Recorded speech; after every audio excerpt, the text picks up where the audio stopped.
Barroco.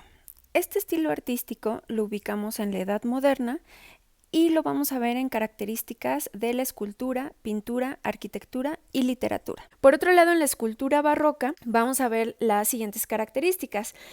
Se utiliza el mármol, el bronce y la madera policromada y se reproducen las texturas de una manera muy fina.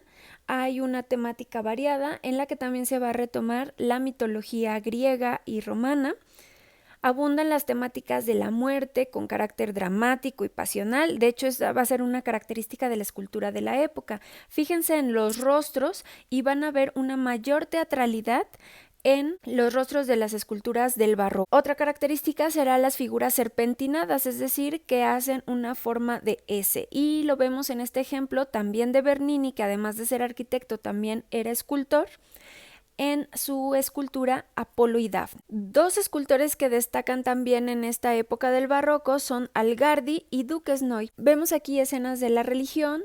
También noten la teatralidad en los rostros, la textura de las ropas o de las mantas que cubren a estos personajes y las posturas que siempre sugieren movimiento. Una de las grandes obras representativas del barroco es el Éxtasis de Santa Teresa, realizada por Bernini.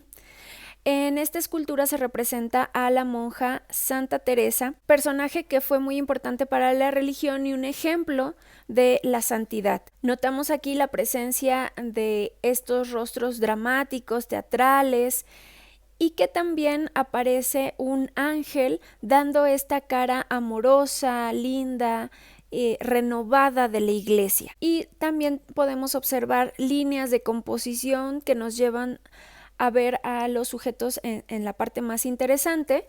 También la reproducción de texturas de la ropa y de los cabellos o de las alas del ángel también va a ser muy importante. Esta escultura del Éxtasis de Santa Teresa es parte de un conjunto escultórico mucho más amplio y muy importante, pero esta se encuentra en el altar iluminada con luz natural. Santa Teresa escribía cosas como la que se ve en la diapositiva. El dolor fue tan grande que lancé un grito, pero al mismo tiempo sentí tan infinita dulzura que habría deseado que aquel dolor durase eternamente. Santa Teresa escribe sus poemas, escribe su poesía para Dios, y de ella es una frase muy famosa que dice: muero porque no muero, que muestra este amor que siente hacia Dios y sus deseos de ya estar con Él. Gregorio Fernández o Pedro de Mena son otros escultores que vamos a encontrar en estas figuras de madera policromada, que significa que está pintada de colores. Y esta misma escultura se va a replicar en los territorios de la Nueva España. Pintura barroca. En cuanto a la pintura barroca, hay un acercamiento a la naturaleza y realidad inmediata. Existe Caravaggio propone el tenebrismo, que consiste en luces y sombras que crean atmósfera. Valora la naturaleza muerta. Esto también se hace por medio de los bodegones y los episodios evangélicos inspirados en la realidad circundante. De hecho, Caravaggio toma como modelos a algunas de las personas de su contexto social y no le importa que se vean los retratos y las características particulares de esos modelos que toma, y mucha gente de su época pues los reconocía como parte de su sociedad. Rubens, por su parte, aplica muchas capas transparentes con poco pigmento, es parte de su técnica, pero con eso logra muchísimo detalle, muchísima realidad en sus pinturas. Sus pinturas tienen temática religiosa, mitología, y también tiene varios retratos. Vemos aquí ejemplos de Caravaggio en donde es notable este uso del claroscuro, en particular el tenebrismo, y de Rubens es muy característico la forma en que pinta estos cuerpos, donde los presenta un poco más robustos, y también en algunos casos utilizará el claroscuro. Otros pintores destacados del barroco son Murillo, Van Dyck y Jordaens. Y los vemos en estas pinturas en donde también hay un claroscuro no tan marcado como en Caravaggio, pero también vamos a tener esta atmósfera un poco más oscurecida en algunas partes o con la luz indicando los puntos de mayor dramatismo. Y vean cómo también en la pintura tenemos algunas características que veíamos en la escultura, como son las expresiones más teatrales y también la presencia de estos angelitos. Uno de los cuadros que está marcando un paso entre una época y otra, entre un estilo de pensamiento y otro, es el de las Meninas de Velázquez. Está marcando un antes y un después en la representación, y este cuadro ha sido muy analizado, discutido por diferentes autores dentro del ámbito de las artes, como también en otras disciplinas. Y lo que podemos ver aquí en el cuadro es al mismo pintor que se representa dentro del cuadro, haciendo un juego doble entre quiénes son o quiénes somos espectadores y quiénes son los que posan para el cuadro. Al fondo de esta composición ustedes podrán ver un espejo en el que se reflejan los reyes, pero en el que por la postura o la posición en la que se muestran todos los elementos, pareciera como si nosotros fuéramos o estuviéramos ubicados en ese reflejo. Por otro lado, en la literatura barroca vamos a tener dos corrientes contrarias o en constante enfrentamiento. Una de ellas es el conceptismo y otra el culteranismo. El conceptismo fue encabezado por Francisco de Quevedo, y él se caracteriza por hacer poemas en donde utiliza alegorías, antítesis, asociación de ideas, uso frecuente de elipsis, y recordemos esta figura retórica de la elipsis en un ejemplo: lo bueno si breve, dos veces bueno.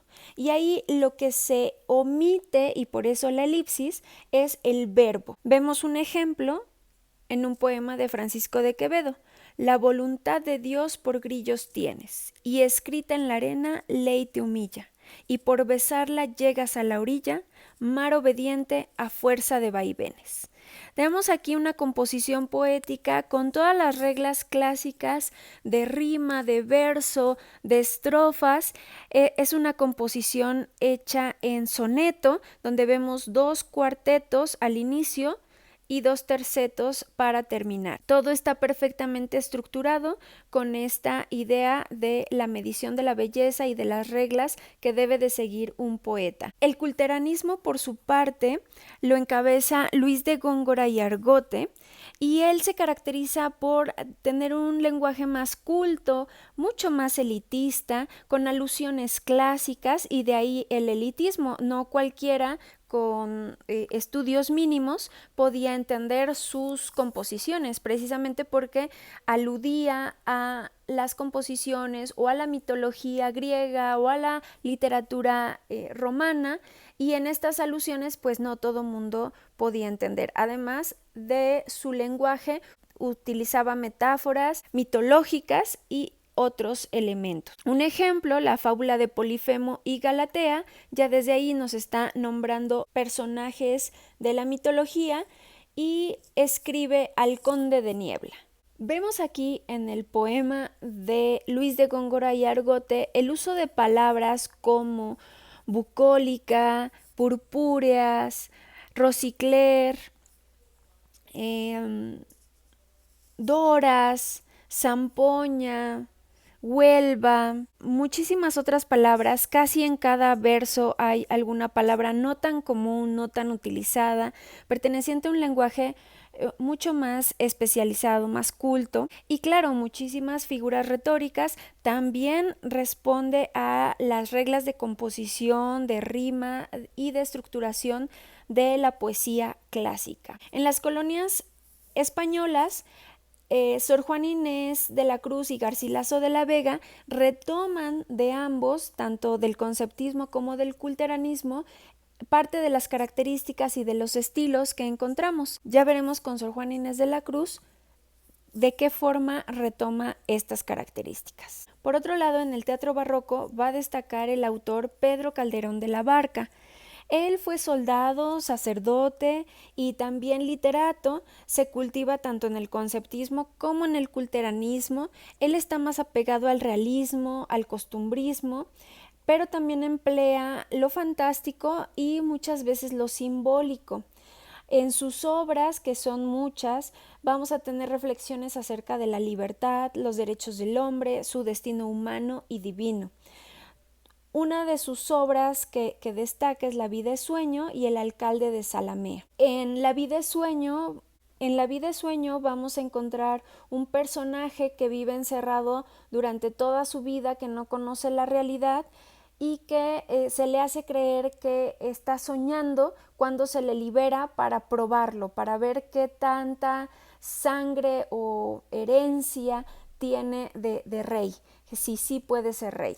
Y es que aquí se ven involucradas varias creencias, como el que ser rey ya se trae en la sangre o que ya es un destino. De hecho, también se pone en duda esta idea del destino, porque se había vaticinado al padre de esta persona que vive encerrada, que esa persona, Segismundo, iba a ser la causa de muchos males y que iba a ser un rey fatal. Entonces, al no verse concluidas algunos de los pronósticos, pues es como se pone en duda esta idea del destino, pero también de la libertad y de cómo es que nos presentamos ante la vida, ante la realidad, entre muchísimos otros temas que toca.